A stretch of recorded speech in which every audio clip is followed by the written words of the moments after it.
श्रीमद् रामचंद्र चरणौ शरणं प्रपद्ये। जय जय श्री सिया राम। भैया देखिए, ऐसा है, सब कुछ पहले ही त्रेता युग में ही भगवान श्री राम जी के राम राज्य में ही निर्धारित हो गया था। और इसीलिए देखिए, कौन कृष्णावतार में गोपी बनेगा, कैसे भगवान श्री राम जी का श्री कृष्ण रूप में सत्यभामा जी से विवाह होगा, और कैसे पिंगला जो है कृष्णावतार में कुब्जा के रूप में जन्म लेगी इत्यादि भगवान ने अपने राम राज्य में ही भविष्यवाणी कर दी थी। सुनकर आपको थोड़ा अचंभा जरूर लगेगा, लेकिन यही सत्य है। आइए हम आपको एक सुंदर सी श्री राम जी की कथा के माध्यम से इन सब प्रसंग पर आपका ध्यान आकर्षित करते हैं। साथ ही मैं आपसे प्रार्थना करता हूं कि आप यदि हो सके और यदि हमारी श्री राम जी की ये कथा आपको प्यारी लगती है, तो आपके हृदय को छूती है, तो इसे अपने दोस्तों में, रिश्तेदारों में, जो कथा के प्रेमी हैं उनमें, जो प्रेमी नहीं है उनको भी कतई नहीं, प्रचारित और प्रसारित करिए। भगवान श्री राम जी की कृपा का लाभ उठाइए। और यदि आप शेयर और सब्सक्राइब कर देते हैं तो मेरा भी मनोबल बढ़ेगा ही, और यदि नहीं भी तब भी हम तो प्रभु श्री राम जी के कथा का गुणगान करेंगे ही, और जो कुछ हमसे बन पड़ेगा वो आपके श्री चरणों में पहुंचाते रहेंगे। तो आइए आपका समय अधिक न लेकर के बताते हैं कि एक बार की बात है भैया कि श्री वेदव्यास जी चैत्र मास में सरयू में स्नान करने के लिए अयोध्या में आते हैं। प्रभु श्री राम जी जब जान पाते हैं कि मुनि जी पधारे हैं, तो उनको अपने महल में ले आते हैं, श्रेष्ठ आसन पर बिठाते हैं। उनके साथ आए हुए ब्राह्मणों को भी यथाउचित बिल्कुल वैसा ही आदर करते हैं जैसे मुनि का करते हैं, बस वेदव्यास जी का करते हैं। और आपको एक बात जानकर अचंभा सा लगेगा कि जब प्रभु श्री राम जी की इच्छा होती थी श्री जनक नंदिनी के हाथ की भोजन ग्रहण करने की, तभी श्री सीता जी रसोई बनाती थी। नहीं तो श्री सीता जी रसोई बनाती नहीं थी भैया, सिर्फ सीता जी रसोई परोसती थी। अब बनाता कौन था? अब देखो यहाँ फंस गए ना। हाँ, बनाती थी माता कामधेनु, जो हमारी गौ माता है। ये कामधेनु जो भगवान श्री राम जी के महल में ही निवास करती थी, वो जब श्री सीता जी की इच्छा होती थी तब, और जो जो इच्छा होती थी वह दिव्य भोज्य पदार्थ उनके सन्मुख प्रकट कर देती थी, और उसे ही जानकी जी बड़ी ही प्रेम पूर्वक परोसती थी। अच्छा लगा ना? तो देखिए, आज भी वही हुआ कि जब मुनि वेदव्यास जी महाराज ब्राह्मणों के सहित दिव्यासन पर बैठ जाते हैं, तब कामधेनु द्वारा प्राप्त दिव्य पदार्थों द्वारा उन सब की पृथक पृथक पूजा की जाती है। उसके बाद सीतापति श्री राम जी ने मुनि व्यास जी तथा सभी मुनियों को आदर पूर्वक भोजन कराते हैं, तांबूल और दक्षिणा देते हैं। एक बात ये जान लीजिए, आजकल तो आप देखते हैं किसी के घर में जाइए भैया, तो सबसे पहले दरवाजे नहीं खोलता, अच्छा, बात दोनों तरफ से घटी ही है। आजकल पारदर्शिता तो है नहीं। पहली बात तो लोग दरवाजे ही नहीं खोलेंगे। अच्छा, खोल भी देंगे तो लगभग 15 मिनट आपसे वार्तालाप करेंगे, उसके बाद कहीं जाकर एक गिलास सादा पानी ला करके समर्पित करते हैं। पता नहीं भैया कौन सी मर्यादा है। जबकि सनातन धर्म ये कहता है कि आए हुए अतिथि का पहले जो भी घर में है उसे यथाउचित सम्मान करिए। अगर प्यासा है तो पानी पिलाइए, भूखा है तो भोजन कराइए, उसके बाद हाल चाल पूछिए। और यही भगवान श्री रघुत्तम श्री राम जी यही कर रहे हैं। यानी उनको दान दक्षिणा देकर भोजन करा के फिर हाथ जोकर श्री राम जी पूछते हैं उनका कुशल क्षेम। अच्छा, उस समय देवी सीता सत्यवती पुत्र व्यास जी को पंखा झलती हैं। यानी दोनों लोग पति पत्नी सेवा में लगे हैं। उसके बाद जब सब कुशल क्षेम हो जाता है तो वे बड़े कौतूहल से श्री वेदव्यास जी श्री राम जी से कहते हैं कि हे महाभाव, हे श्री राम जी, जिस प्रकार से आप राज्य संचालन कर रहे हैं ना, उस प्रकार से किसी भी राजा ने अभी तक ना तो धर्म पूर्वक प्रजा पालन किया है और आगे भी कोई ऐसा राजा नहीं होगा जो इस प्रकार से पृथ्वी का राज्य शासन करे। इसके साथ ही आपके महान धैर्य, वीरता और एक पत्नी व्रत को देखते हुए हे रघुत्तम मुझे बड़ा ही आश्चर्य हो रहा है। व्यास जी के इन वचनों को सुन करके श्री राम जी बोलते हैं कि हे मुनिश्रेष्ठ, मैंने 3 नियमों के पालन की दृढ़ प्रतिज्ञा की है। वो कौन कौन से हैं? 3 नियम हैं। हे मुनि जी, मैं आपको बताता हूं। पहली बात तो ये है कि मैंने अपने मुख से निकली बात का सदा पालन करने का नियम लिया है, अवश्य ही करता हूं।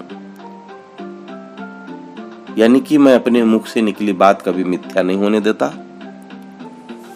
उसे पूरा जरूर करता हूं। साथ ही दोबारा मैं उस संबंध में कोई बात नहीं बदलता हूं। जो एक बार कह दिया उसे निश्चित ही पूरा करता हूं। और मेरी दूसरी प्रतिज्ञा ये है कि सीता जी के अतिरिक्त अन्य सभी स्त्रियां मेरे लिए माता कौशल्या के ही समान हैं। मैं सीता के अतिरिक्त किसी अन्य को ना तो पत्नी बना सकता हूं और ना ही किसी स्त्री का मैं मन से चिंतन ही करता हूं। और हे मुनिवर, मेरी तीसरी प्रतिज्ञा ये है कि मैं कोप करके जिसका वध करना चाहता हूं उस पर केवल एक ही बाण का संधान करता हूं, बस एक बाण प्रयोग करता हूं, दूसरे बाण का मैं प्रयोग नहीं करता। और हे मुने, ये तीनों नियम मैंने पूर्व में ही बना लिए हैं। हे व्यास जी, आप ऐसी कृपा करें कि आपके वचनों से मेरे ये तीनों नियम भविष्य में भी सत्य होते रहें, खंडित ना होने पाए। तब व्यास जी ने तथास्तु इस प्रकार से श्री राघव से कहा। पुनः व्यास जी श्री राघव से कहते हैं कि हे रघुत्तम श्री राम जी, अपनी इस एक पत्नी व्रत के प्रभाव के कारण आप अपने भावी कृष्ण अवतार में अनेक रानियों के वल्लभ होंगे। मुनियों ने भी इस प्रकार का वर श्री राघव को प्रदान किया।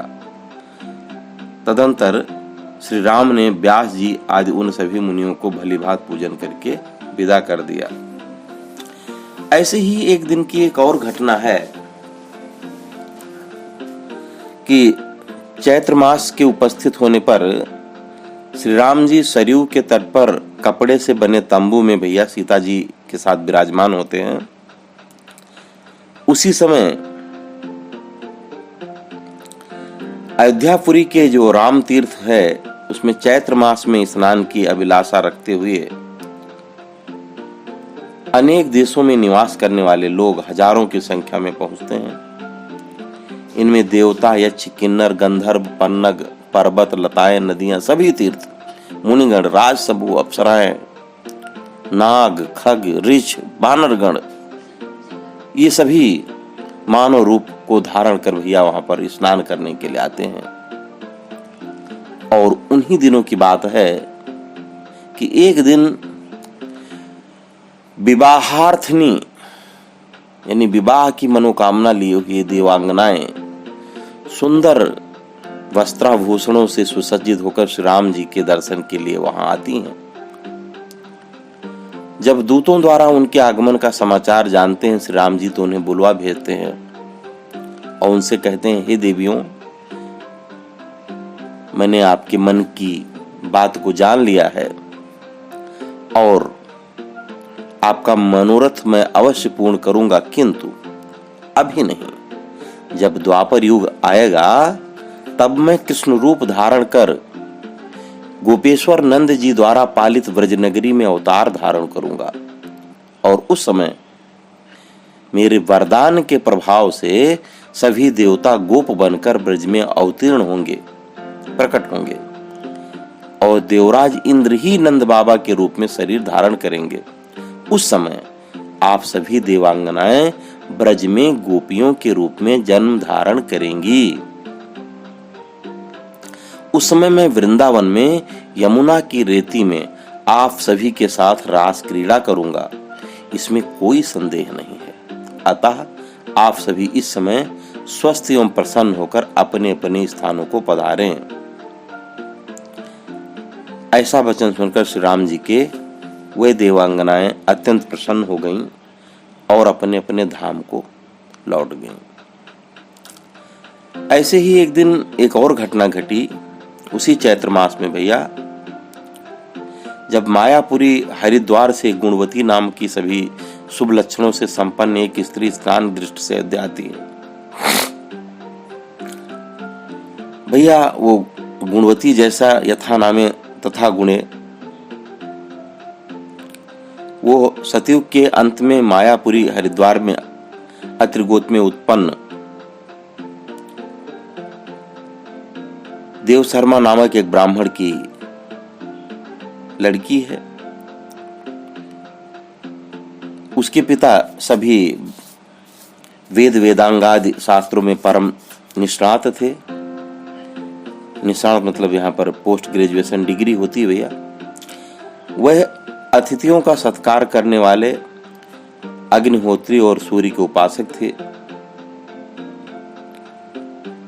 किंतु भैया उनके कोई पुत्र नहीं था।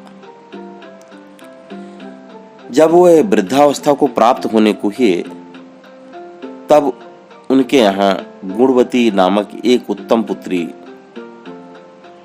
पैदा होती हैं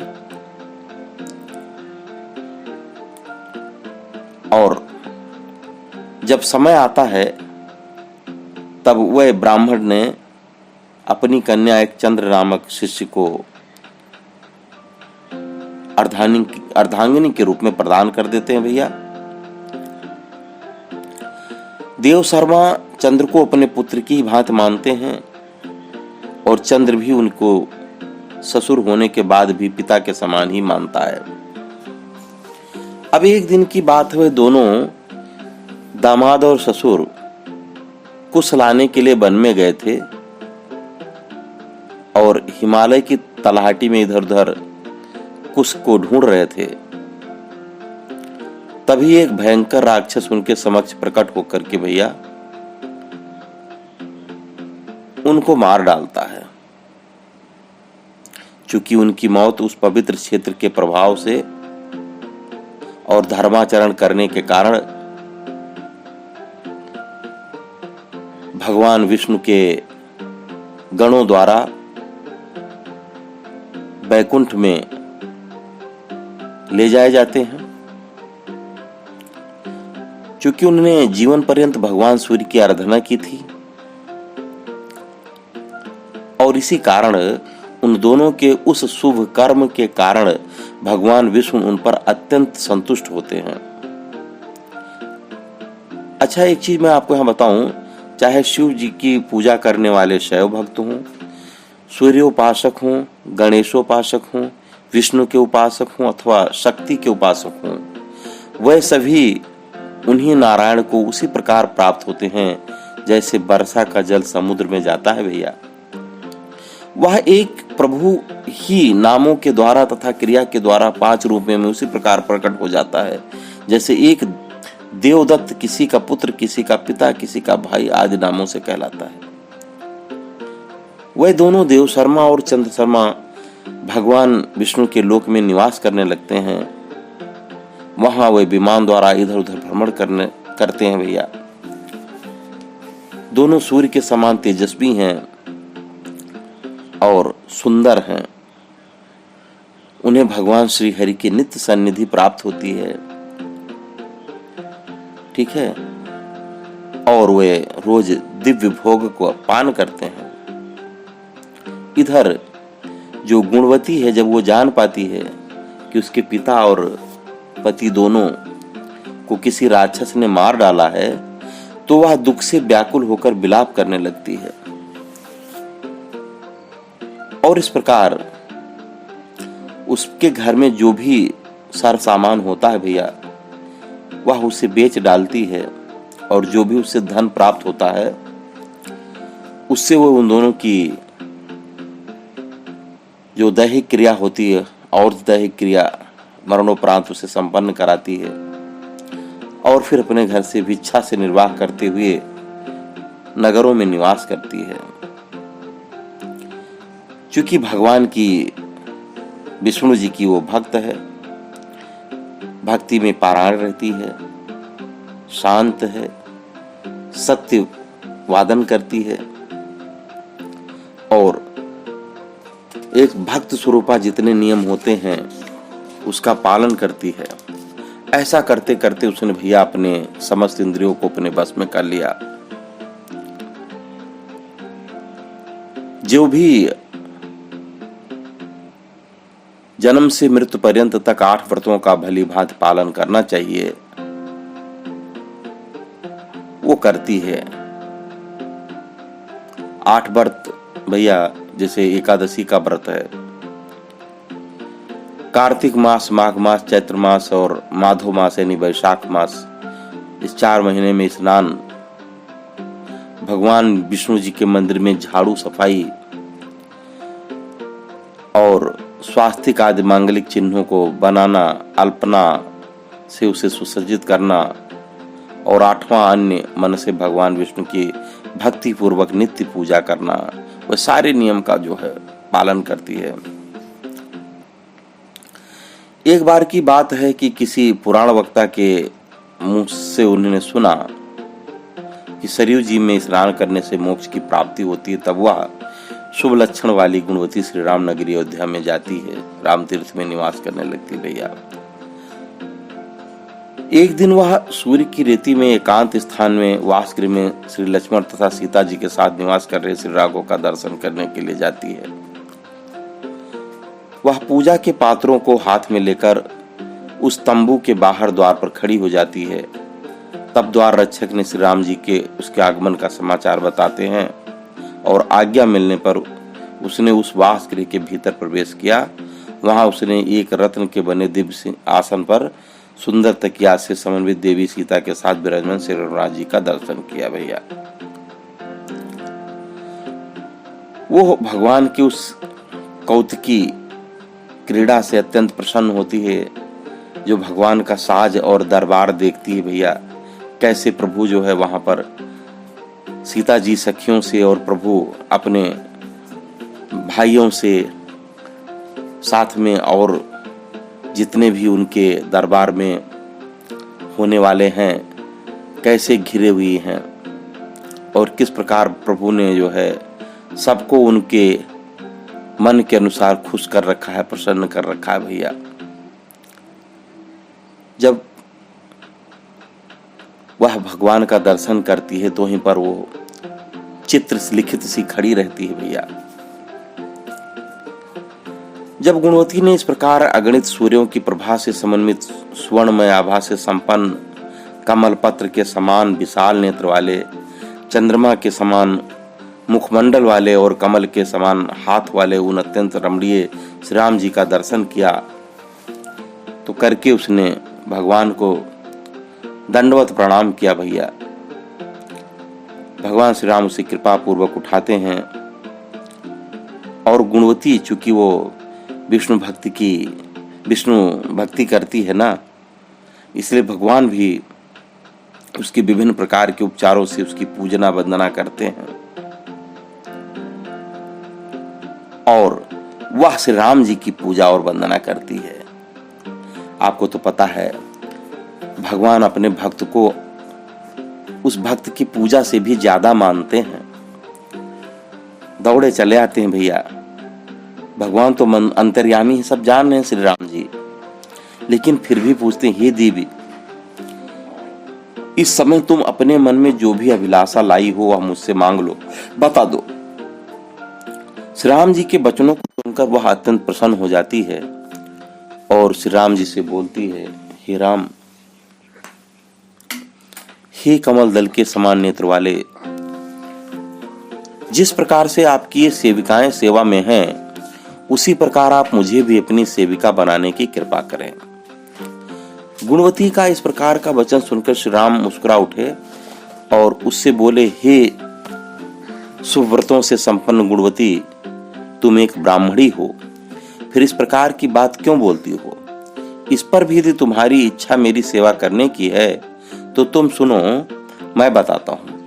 हे गुणवती, मैं अगले जन्म में द्वापर युग में द्वारका में कृष्ण रूप से अवतार धारण करूंगा। उस समय तुम मेरी पटरानी बनकर पत्नी भाव से निश्चित ही मेरी सेवा करोगी। इस जन्म के तुम्हारे जो पिता देव शर्मा हैं, वही अगले जन्म में सत्राजित नाम से तुम्हारे पिता होंगे। जो ये चंद्र नाम के तुम्हारे पति थे, वह अक्रूर नाम से मेरे सखा बनेंगे। उस समय तुम्हारा नाम सत्यभामा होगा और तुम मेरी अत्यंत प्रिय रानी बनोगी। हे गुणवती, तुम्हारे मन में इस समय जो भी अभिलाषा हो उसे तुम उस समय पूर्ण कर लेना। श्री राम जी के इस मृदुल वचनों को सुन करके वह गुणवती अति संतुष्ट हो जाती हैं और श्री राघव तथा सीता जी को बारंबार प्रणाम करके भैया अपने स्थान पर लौट जाती हैं। कालांतर में जब वह सत्राजित की पुत्री के रूप में द्वापर में पृथ्वी पर जन्म लेते भगवान श्री कृष्ण की द्वारिकापुरी में पटरानी बनती हैं। ऐसे में एक बात और बताऊं आपको, पिंगला नाम की एक वारांगना श्री राम के दर्शन के लिए उनकी सेवा में उपस्थित हुई। वारांगना मतलब भैया आप जानते हैं, वारांगना वेश्या को कहते हैं। और उनसे विनय पूर्वक प्रार्थना करने लगी कि हे राम, हे राजीव नयन, आप मेरे अपराध को क्षमा कर दें, मुझ पर अनुग्रह करने की कृपा करें। उसके इस प्रकार के वचनों को सुनकर श्री राम जी बोले, हे पिंगले, अगले जन्म में जब मैं कृष्णावतार धारण कर ब्रज से मथुरा जाऊंगा और कंस का वध करूंगा, उस समय हे पिंगले, तुम कुब्जा नाम से जन्म लोगी और मेरी सेवा में उपस्थित रहोगी। तुम इस समय जाओ और मेरे आशीर्वाद से इस शरीर का भोग पूर्ण करके यथा समय शरीर का परित्याग कर जन्मांतर में कंस के राजमहल में निवास करना। ऐसा कहकर श्री राम जी ने उसे विदा कर दिया।